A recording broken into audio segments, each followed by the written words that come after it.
सत्य समाचार, तटस्थ समाचार, समाज बदल्ने हाम्रो अभियान। नमस्कार, यो हो टाइम समाचार। म वीरेन्द्र मन्सुर गरौं।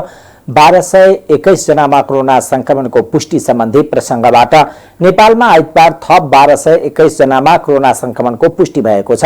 देशका विभिन्न स्थानमा गरिएको परीक्षणका क्रममा 348 महिला र 873 पुरुष गरी थप 1221 जनामा कोरोना संक्रमणको पुष्टि भएको मन्त्रालयका प्रवक्ता डाक्टर जागेश्वर गौतमले जानकारी दिनुभयो। आइतबार उपत्यकामा थप 429 जनामा कोरोनाको पुष्टि भएको छ। हाल सक्रिय संक्रमितको संख्या 17,518 जना रहेका छन्। आइतबार 667 जना डिस्चार्ज भएका छन् भने हालसम्म 20,822 जना निको भएर डिस्चार्ज भएका छन्। त्यस्तै नेपालमा थप 14 जनाको मृत्यु भएको छ। मन्त्रालयका प्रवक्ता गौतमका अनुसार सुनसरी, बारा, महोत्तरी र काठमाडौँका एक जना महिलाको मृत्यु भएको छ। त्यस्तै महोत्तरी र रूपन्देहीका 2 पुरुषको मृत्यु भएको छ। त्यसैगरी सुनसरी, मोरङ, रौतहट, ललितपुर, भक्तपुर, नवलपरासी का एक पुरुषको मृत्यु भएको प्रवक्ता गौतमले जानकारी दिनुभयो। 29 जना, काठमाडौँमा 372, ललितपुरमा 12 र भक्तपुरमा 45 जना रहनु भएको छ। आजको पीसीआर जम्मा 12,717 गरी जम्मा 6,82,343 परीक्षण भएको छ। क्वारेन्टिनमा रहनुभएका व्यक्तिहरूको संख्या 7,797 छ। कोभिड-19बाट संक्रमण मुक्त भई 24 घण्टामा डिस्चार्ज हुनुहुनेहरूमा जम्मा 267 जना हुनुहुन्छ। आजसम्म डिस्चार्ज हुनुहुने जम्मा 20,822 र कोभिड संक्रमणबाट मुक्त हुने दर 54% छ। प्रदेश 1 मा इलाममा 1 जना, ओखलढुङ्गामा 4 जना, झापामा 11 जना, पाँचथरमा 1 जना, मोरङमा 49 जना, सङ्खुवासभामा 2 जना र सुनसरीमा 33 जना। प्रदेश 2 मा धनुषामा 75, पर्सामा 46, बारामा 82, महोत्तरीमा 37, सप्तरीमा 6 र सर्लाहीमा 34 र सिराहामा 26। बागमतीमा काठमाडौँमा 372, काभ्रेपलाञ्चोकमा 25, चितवनमा 90, धादिङमा 3, भक्तपुरमा 45, मकवानपुरमा 9, रामेछापमा 1, ललितपुरमा 12, सिन्धुपाल्चोकमा 2 र सिन्धुलीमा 5। गण्डकी प्रदेशमा कास्कीमा 5, गोर्खामा 5, तनहुँमा 4, नवलपरासी पूर्वमा 2 र बागलुङमा 3। प्रदेश 5 मा अर्घाखाँचीमा 3, कपिलवस्तुमा 25, गुल्मीमा 6, दाङमा 5, नवलपरासीमा 21, पाल्पामा 8, प्युठानमा 5, बर्दियामा 6, बाँकेमा 14 र रूपन्देहीमा 61। सुदूरपश्चिम प्रदेशमा अछाममा 8, कञ्चनपुरमा 1, कैलालीमा 6, डोटीमा 11, दार्चुलामा 2 र बझाङमा 47 गरी देशभरिको जम्मा 348 जना महिला र 873 पुरुष गरी जम्मा 1221 छ।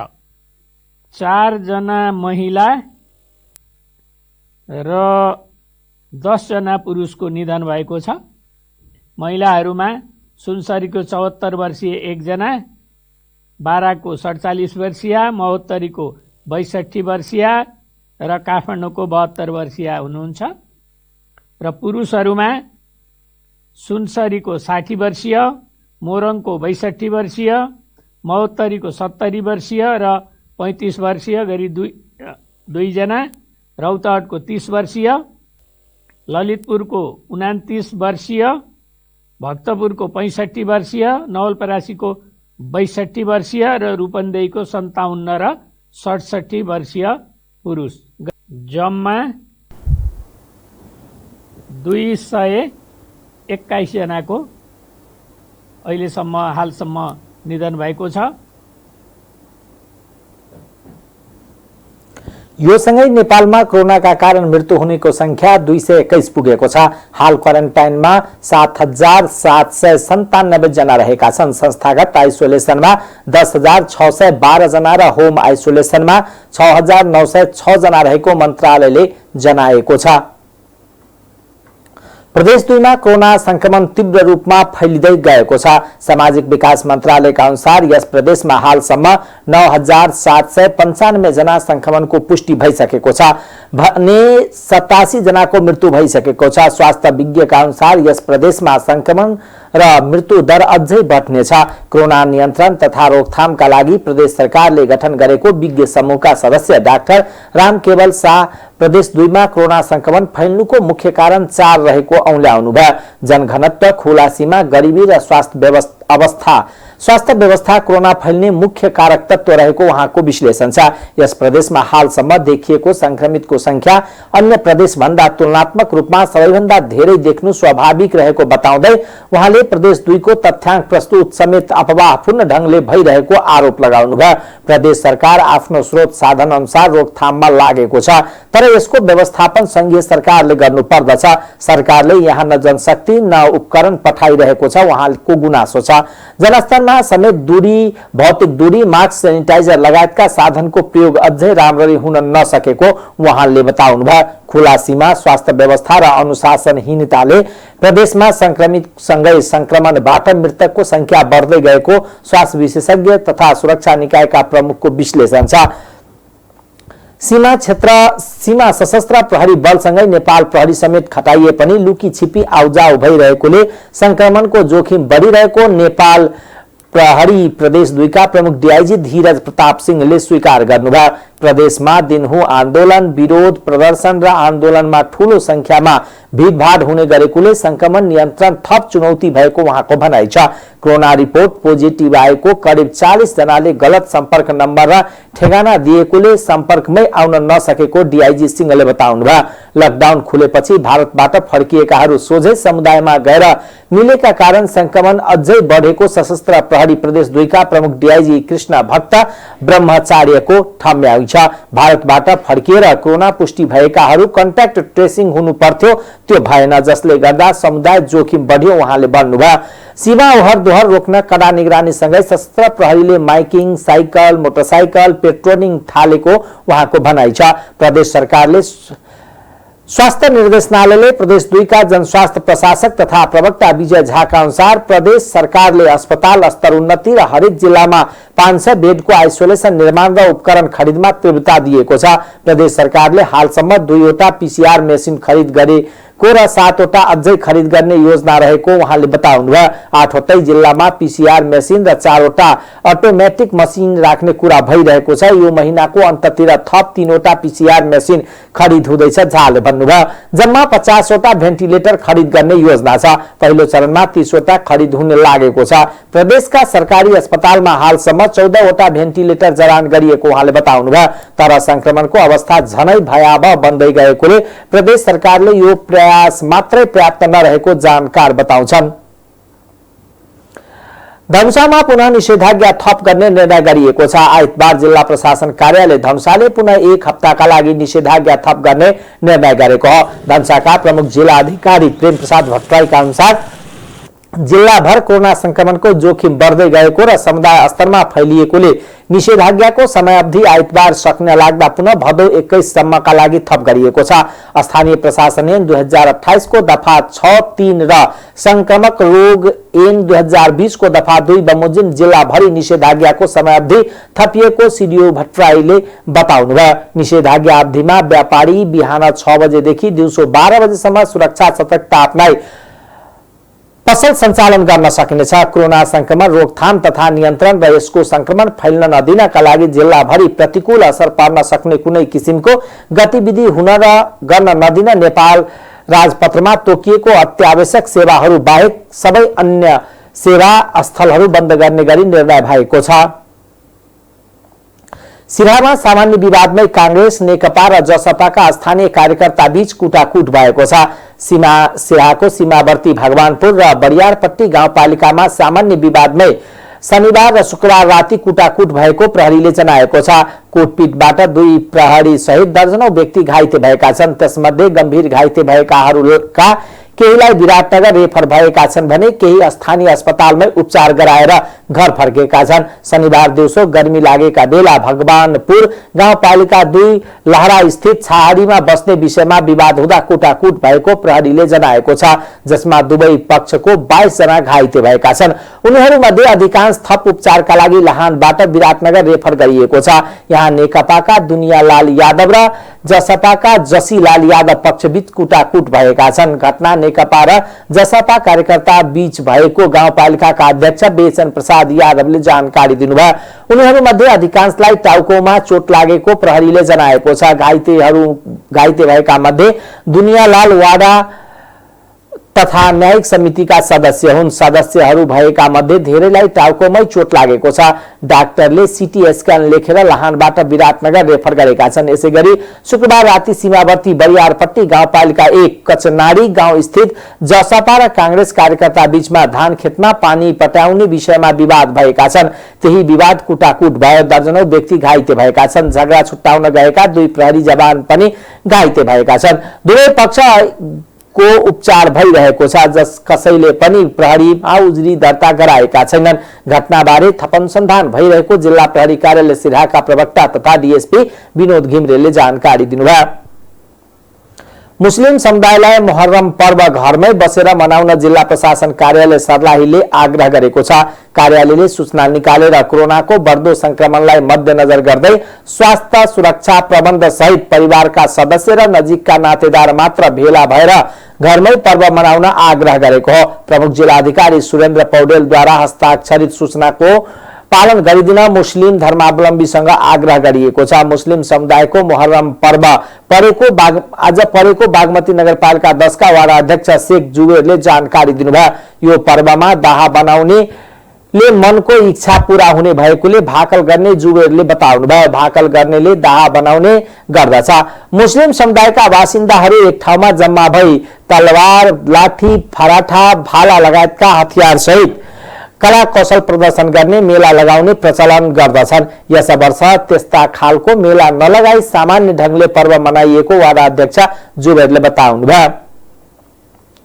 सप्तरीमा थप 1 जनाको कोरोना संक्रमित महिलाको मृत्यु भएको छ। सप्तरीको राजविराज नगरपालिका 2 तेतरी गाछीकी 65 वर्षीय एक वृद्ध महिलाको मृत्यु भएको हो। शुक्रबार गरीब नारायण सिंह अस्पतालको आकस्मिक कक्षमा भर्ना भएकी उनको तात्कालै स्वाब संकलन गरिएको थियो। उनको स्वाबको रिपोर्ट शनिबार साँझ पोजिटिभ आएको थियो, तर शनिबार राति उपचारकै क्रममा सास फेर्न गाह्रो भएपछि ती महिलालाई थप उपचारका लागि बीपी कोइराला स्वास्थ्य विज्ञान प्रतिष्ठान धरान रेफर गरिएको थियो। धरान जाने क्रममा बाटोमै उनको मृत्यु भएको गजेन्द्र नारायण सिंह अस्पतालका निमित्त medical superintendent doctor Ranjit Kumar झाले जानकारी दिनुभयो। यो सँगै सप्तरीमा कोरोना संक्रमणबाट मृत्यु हुनेको संख्या 6 पुगेको छ।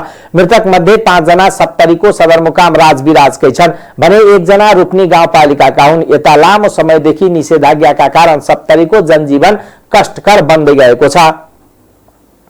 वीरगंज स्थित नारायणी अस्पतालमा शनिबार राति विभिन्न स्थानबाट आएका व्यक्तिहरूको स्वाब परीक्षण गर्दा थप 79 जनामा कोरोना संक्रमणको पुष्टि भएको छ। संक्रमण देखिएका व्यक्तिहरू पर्सा, बारा, मोरङ, काठमाडौँका रहेको जिल्ला प्रशासन कार्यालय पर्साले जनाएको छ। प्रशासकीय अधिकृत विनय प्रसाद श्रीवास्तवका अनुसार संक्रमण पुष्टि भएका मध्ये पर्साको विभिन्न पालिकाका 47 जना, बाराका 30 जना, मोरङ र काठमाडौँका 1-1 जना रहेका छन्। थपिएका संक्रमित 6 महिनाको शिशुदेखि 97 वर्षको वृद्ध पनि छन्।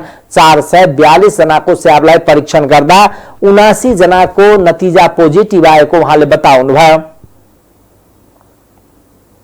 रौतहटका एक 30 वर्षीय युवकको कोरोना संक्रमणबाट वीरगंजमा मृत्यु भएको छ। वीरगंज हेल्थ केयरमा भर्ना गर्ने क्रममा उनको शनिबार साँझ 7:30 बजे मृत्यु भएको अस्पतालका प्रवक्ता डाक्टर अतुलेश चौरसियाले जानकारी दिनुभयो। गत बिहीबार नारायणी अस्पतालमा भर्ना गरिएको थियो। लगत्तै स्वाब परीक्षण गर्दा उनको परीक्षण रिपोर्ट पोजिटिभ देखिएको थियो। त्यसपछि उनलाई वीरगंज हेल्थ केयरमा रेफर गरिएको थियो। मृतक युवकको शव अस्पतालमै राखिएको र नेपाली सेनाको टोलीले व्यवस्थापन गर्ने जनाएको छ। रौतहटमा करेन्ट लागेर एक युवकको मृत्यु भएको छ। रौतहटको फतुवा विजयपुर नगरपालिका मा मोटरले पानी तान्ने क्रममा आइतबार बिहान करेन्ट लागेर युवकको मृत्यु भएको हो। करेन्ट लागेर बेहोस भएका युवकको उपचार नगर्ने डाक्टरलाई स्थानीयले केही बेर घेराउ गरेका छन्। मोटरको तार जोड्ने क्रममा फतवा विजयपुर नगरपालिका 8 का 16 वर्षीय रविन्द्र शाहलाई करेन्ट लागेको थियो। करेन्ट लागेर अचेत भएका शाहलाई उपचारका लागि विजयपुर बजारमा रहेको एक क्लिनिकमा लैजाँदा चिकित्सक भागवत चौधरीले बिरामीलाई हेर्न नमानेको स्थानीय श्री भगवान शाहले जानकारी दिनुभयो। पछि थप उपचारका लागि चन्द्रनिगाहपुर लिएर जाने क्रममा शाहको बाटोमै मृत्यु भएको इलाका प्रहरी कार्यालय विजयपुरका सही सुरेन्द्र सिंहले बताउनुभयो। शाहको मृत्युपछि आक्रोशित समूहले फतवा विजयपुरका नगर स्वास्थ्य संयोजक समेत रहेका चौधरीलाई आधा घण्टा घेरेका थिए। घटनाबारे छलफल गर्ने शर्तमा चिकित्सक चौधरीलाई उद्धार गरेको सही सिंहको भनाइ छ। धरान स्थित बीपी कोइराला स्वास्थ्य विज्ञान प्रतिष्ठानमा कोरोना भाइरस संक्रमणबाट आमा छोराको ज्यान गएको छ। आइतबार ज्यान गुमाउने दुवैजना धरान उपमहानगरपालिका 17 रेलवे निवासी एकै घरका हुन्। मृत्यु हुनेमा एकै परिवारका सौतेनी आमा छोरा रहेका छन्। धरानका 74 वर्षीय वृद्ध र अर्का मृतक 60 वर्षीय पुरुषको उपचारको क्रममा मृत्यु भएको प्रतिष्ठानका प्रवक्ता डाक्टर निदेश सापकोटाले जानकारी दिनुभयो। 74 वर्षीय वृद्धको बिहान 8 बजे मृत्यु भएको थियो। उनलाई हिजो राति 8 बजेर 37 मिनटमा प्रतिष्ठानमा भर्ना गरिएको थियो। उनलाई हिजो नै कोरोना संक्रमणको पुष्टि भएको थियो। मृतक वृद्धलाई मधुमेह र उच्च रक्तचापको पनि समस्या थियो। यसैगरी अर्का निधन भएका वृद्धको बिहान 7 बजेर 45 मिनटमा निधन भएको प्रतिष्ठानले जनाएको छ। उनलाई पनि हिजो राति नै प्रतिष्ठानमा भर्ना गरिएको थियो। उनको पनि पीसीआर रिपोर्ट हिजो नै पोजिटिभ आएको हो। मृतकलाई मधुमेहको समस्याका साथै 2 महिनादेखि कलेजोको बिरामी पनि देखिएको थियो। मृतक दुवैजना रेलवे चोक निवासी एकै परिवारका सदस्य रहेको वाडा अध्यक्ष मनोज भट्टराईले जानकारी दिनुभयो। यो सँगै धरानमा संक्रमणबाट मृत्यु हुनेको संख्या 5 पुगेको छ। कोरोना संक्रमणबाट प्रदेशमा मृत्यु हुनेको संख्या भने 31 पुगेको छ। कोरोना भाइरसको संक्रमणबाट एकै दिन 20 जनाको मृत्यु भएको पुष्टि भएको छ। पर्सा र महोत्तरीका 3-3 जना, काठमाडौँ, भक्तपुर र ललितपुरका 2-2 जना, सिरहा, पाल्पा, कास्की, गोर्खा, बारा, मोरङ, रौतहट र नवलपुरका 1-1 जनाको मृत्यु भएको छ। स्वास्थ्य तथा जनसंख्या मन्त्रालयले भने अपराह्न नियमित प्रेस ब्रिफिङको क्रममा 12 जनाको मृत्यु भएको जानकारी दिएको छ। यसमा महोत्तरीका 3, पर्सा, बारा, मोरङ, रौतहट र नवलपुरका 1-1 जना रहेको तथ्याङ्क जोड्न बाँकी रहेको जनाइएको छ। कलैयामा 17 वर्षीय युवतीमाथि सामूहिक बलात्कार गरेको आरोपमा प्रहरीले 4 जनालाई पक्राउ गरेको छ। भदौ 11 गते राति आफन्त काकाको घरबाट फर्किने क्रममा युवतीमाथि सामूहिक बलात्कार भएको थियो। बलात्कारको आरोपमा प्रहरीले जानकी गाउँपालिका 9 दीपक कडारा र सोही वाडाकै लोकेश रावत, शंकर विश्वकर्मा र कुमार कडारालाई पक्राउ गरेको छ। पीडित युवतीले दिएको किटानी जाहेरीको आधारमा इलाका प्रहरी कार्यालय टिकापुरबाट खटिएको टोलीले उनीहरूलाई पक्राउ गरेको इलाका प्रहरी कार्यालय टिकापुरका प्रमुख प्रहरी नायब उपरीक्षक मधुसूदन न्यौपानेले बताउनुभयो। पक्राउ परेका 4 जनालाई म्याद थपका लागि जिल्ला अदालतमा लगिएको छ। यस घटनाबारे थप अनुसन्धान भइरहेको प्रमुख न्यौपानेले बताउनुभयो। काठमाडौँ उपत्यकामा लगाइएको निषेधाज्ञा आइतबार पनि जारी छ। कोरोना संक्रमितको संख्या बढेपछि काठमाडौँको 3वटै जिल्ला प्रशासन कार्यालयले निषेधाज्ञा जारी गरेका हुन्। निषेधाज्ञाका क्रममा बाहिर जिल्लाबाट उपत्यकामा प्रवेश पूर्ण रूपमा बन्देज गरिएको छ। त्यस्तै अत्यावश्यक बाहेकका सेवाहरू बन्द गरिएका छन्। सवारी साधनको सञ्चालन रोकिएको छ भने सर्वसाधारणको हिडडुल प्रतिबन्धित छ। बिहानको केही घण्टा भने अत्यावश्यक दैनिक उपभोग्य सामानको बिक्री तथा खरिदका लागि खुल्ला गरिएको छ। निषेधाज्ञा उल्लङ्घन गर्नेको संख्या बढेपछि प्रहरीले उल्लङ्घन गर्ने मोटरसाइकल र 4 पाङ्ग्रे सवारीलाई नियन्त्रणमा लिने गरेको छ। निषेधाज्ञाको समय बढ्दै जाँदा यसको उल्लङ्घन गर्नेको संख्या पनि बढ्दै गएको छ। अत्यावश्यक काम बाहेक बाहिर निस्किनेलाई केही समय होल्डिङ सेन्टरमा राखेर छोड्ने गरिएको छ। उपत्यकामा संक्रमितको संख्या बढ्दै गए पनि उपत्यकाका 3वटै काठमाडौँ, भक्तपुर र ललितपुरको जिल्ला प्रशासन कार्यालयले भाद्र 17 गतेसम्मका लागि निषेधाज्ञा जारी गरेको छ। स्वास्थ्य तथा जनसंख्या मन्त्रालयले कोरोना संक्रमितको उपचार तथा व्यवस्थापनमा खटिएका चिकित्सक तथा स्वास्थ्यकर्मीको क्वारेन्टाइन खर्च सरकारले बेहोर्ने जनाएको छ। आइतबार आयोजित नियमित पत्रकार सम्मेलनमा मन्त्रालयका प्रवक्ता गौतमले कोरोना संक्रमितको उपचार तथा व्यवस्थापनमा खटिने स्वास्थ्यकर्मीको क्वारेन्टाइन खर्च सरकारले बेहोर्ने र क्वारेन्टाइनको व्यवस्थापन भने सम्बन्धित अस्पतालले बेहोर्नु पर्ने बताउनुभयो। त्यस्तै उहाँले कोरोना संक्रमित बिरामीहरूलाई रेफर गरिएको अस्पतालमा समन्वय गर्न पनि निर्देशन दिनुभयो। स्वास्थ्यकर्मी समेत साथमा नपठाई रेफर गर्दा बिरामीको बाटोमै मृत्यु भएकोमा त्यसको जिम्मेवारी रेफर गर्ने अस्पतालले लिनुपर्ने पनि उहाँले बताउनुभयो।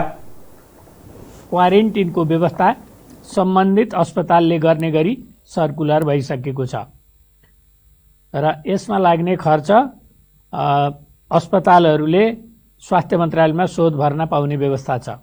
अस्पतालहरूले त्यसो नगरेको भए स्वास्थ्य तथा जनसंख्या मन्त्रालयलाई खबर गर्नुहुन सम्पूर्ण स्वास्थ्य कर्मीहरूलाई अनुरोध गरिन्छ। प्राइभेट सामुदायिक तथा अन्य अस्पतालहरूले आइसियुमा भएका बिरामीहरू कोभिड-19 डेडिकेटेड अस्पतालमा रिफर गर्दा समन्वय नगरी स्वास्थ्यकर्मी साथमा नलगाई पठाइएको सूचना प्राप्त भएका छन्।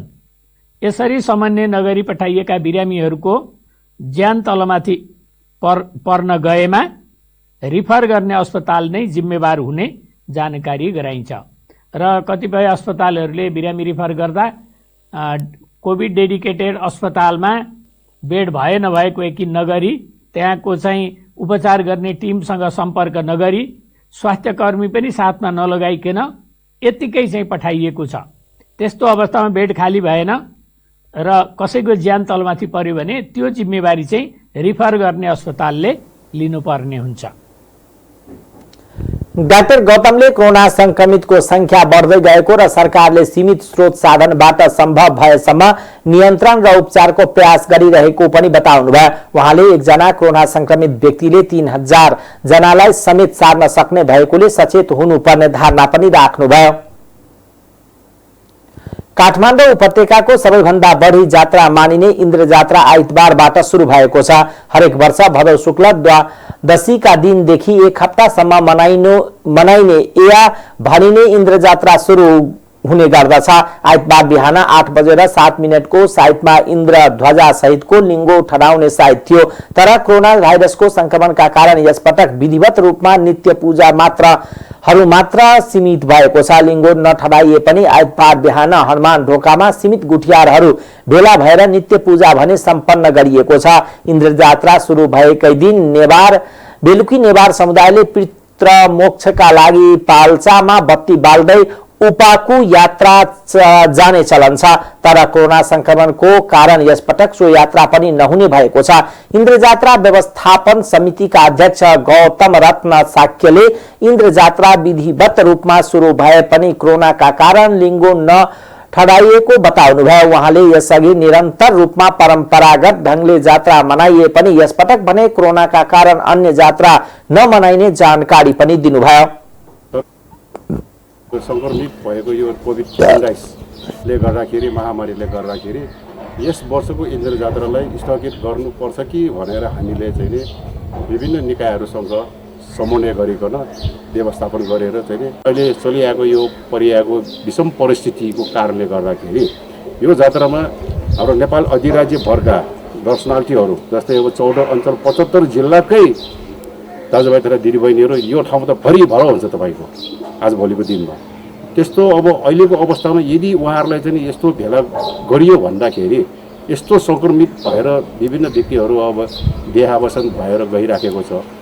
यदि अब हामीले त्यो जात्रा गरियो भने झन् त्यसमा अझ पनि विकराल स्थिति आउँछ, भयभीत स्थिति आउँछ भनेर त्यसलाई मध्यनजर राखेर नेपाल सरकारले पनि राखेको निषेधाज्ञा जुन राखिएको छ त्यसलाई पनि हामीले मध्यनजर राखिएर व्यवस्थापन समितिले यस वर्षको इन्द्र जात्रालाई एउटा यस्तो अवस्था नआओस् भनेर हामीले स्थगित गरेका छौँ।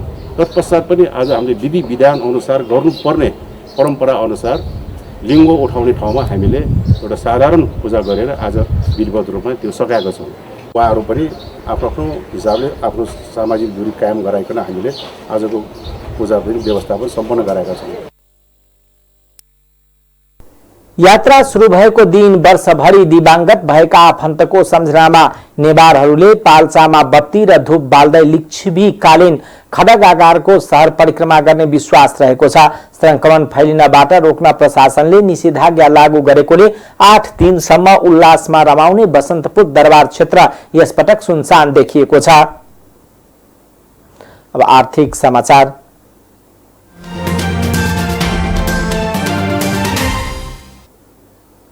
नेपाल विद्युत प्राधिकरणका कार्यकारी निर्देशक कुलमान घिसिङलाई आलोचकहरूले लगाउने गरेको एउटा आरोप हो भारतबाट बिजुली किनेर लोड सेडिङ हटाएको। घिसिङ अहिले आफ्नो कार्यकालको अन्तिम समयमा रहँदा फेरि यो विषय बाहिर आइरहेको छ कि नेपालमा लोड सेडिङ हट्न भारतको बिजुली नै निर्णायक हो त। गत आर्थिक वर्ष 76-77 मा नेपालको प्रणालीमा चुहावट सहित 7 अर्ब 74 करोड युनिट विद्युत उपलब्ध थियो। यसमध्ये भारतबाट आयातित बिजुलीको हिस्सा 1 अर्ब 72 करोड युनिट छ भने आन्तरिक उत्पादनबाट 6 अर्ब 03 करोड युनिट प्रणाली आएको छ। यो करिब 13 अर्ब 58 करोड रुपियाँ बराबरको बिजुली हो। भारतबाट आउने बिजुलीको आयात परिणाम पछिल्लो वर्षको भन्दा आर्थिक वर्ष 76-77 मा घटेको छ। आर्थिक वर्ष 75-76 मा 7 अर्ब 55 करोड युनिट खपत हुँदा 2 अर्ब 81 करोड युनिट भारतबाट आएको थियो। सो वर्ष 22 अर्ब 95 करोडको बिजुली आयात भएको थियो। त्यसभन्दा अघिल्लो वर्ष नेपालमा बिजुली आयातको परिणाम क्रमशः बढ्दै थियो, तर परिणाम बढ्दा पनि कुल खपत भारतीय बिजुलीको हिस्सा ठूलो हुन पाएको थिएन। नेपालले आन्तरिक उत्पादन बढाउँदै लगेपछि गत आर्थिक वर्षमा भारतीय बिजुलीको आयात दर नै कम भएको छ।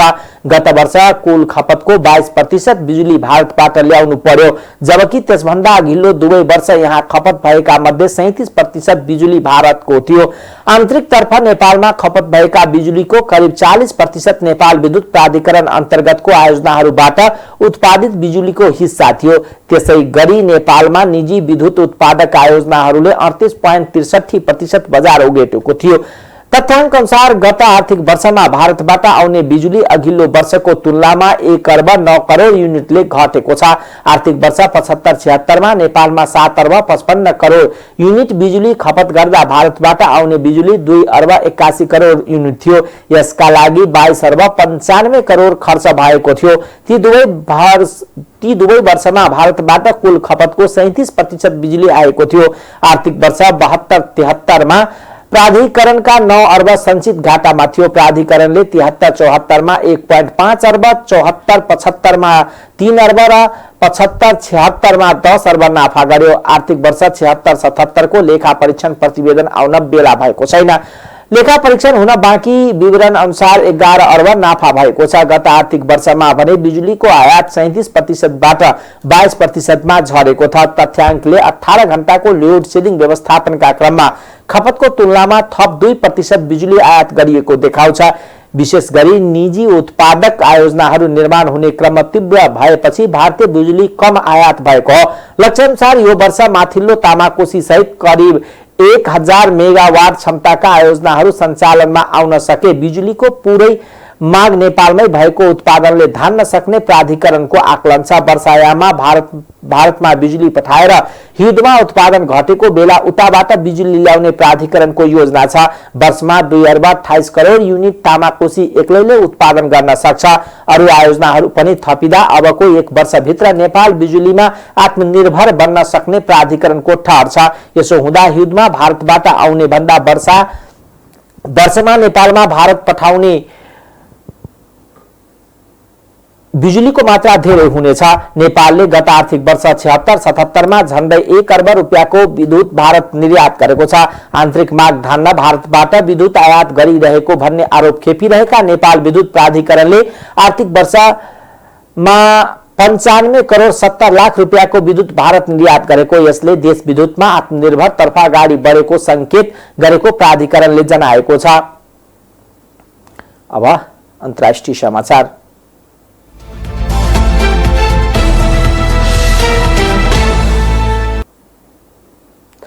पछिल्लो 24 घण्टामा भारतमा विश्वमै सबैभन्दा धेरै कोरोना भाइरस संक्रमित थपिएका छन्। पछिल्लो 24 घण्टामा भारतमा 78,472 जना संक्रमित थपको पुष्टि भएको छ। यो सँग भारतमा एकै दिन पुष्टि भएको अहिलेसम्मकै सबैभन्दा धेरै हो। यस अवधिमा अमेरिकामा 42,513, ब्राजिलमा 34,360, अर्जेन्टिनामा र पेरुमा 9,000 भन्दा धेरैमा संक्रमणको पुष्टि भएको छ। पछिल्लो 24 घण्टामा भारतमा 944 जनाले कोरोना संक्रमणका कारण ज्यान गुमाएको वर्ल्डोमिटरले जनाएको छ। आइतबार बिहानसम्म तथ्याङ्क अनुसार त्यहाँ अहिलेसम्म कोरोनाका कारण ज्यान गुमाउनेको संख्या 63,657 पुगेको छ। पछिल्लो 24 घण्टामा विश्वभर 5,278 जनाले कोरोना संक्रमणका कारण ज्यान गुमाएका छन्। यस अवधिमा सबैभन्दा धेरै अमेरिकामा 954 जनाले ज्यान गुमाएका छन्। यसैगरी ब्राजिलमा 904, मेक्सिकोमा 552, कोलम्बियामा 297, दक्षिण अफ्रिकामा 238, रूसमा 111, इरानमा 110 जनाले ज्यान गुमाएका छन्। पछिल्लो 24 घण्टामा विश्वभर 2,55,000 भन्दा धेरै कोरोना संक्रमित थपिएका छन्। अहिलेसम्म विश्वभर कोरोना संक्रमणको कारण मृत्यु हुनेको संख्या 8,47,396 पुगेको छ भने संक्रमितको संख्या 2,52,01,409 नाघेको छ। टाइम्स समाचार अहिलेको लागि यति नै। हेर्दै गर्नुहोला टाइम्स टेलिभिजन। नमस्कार।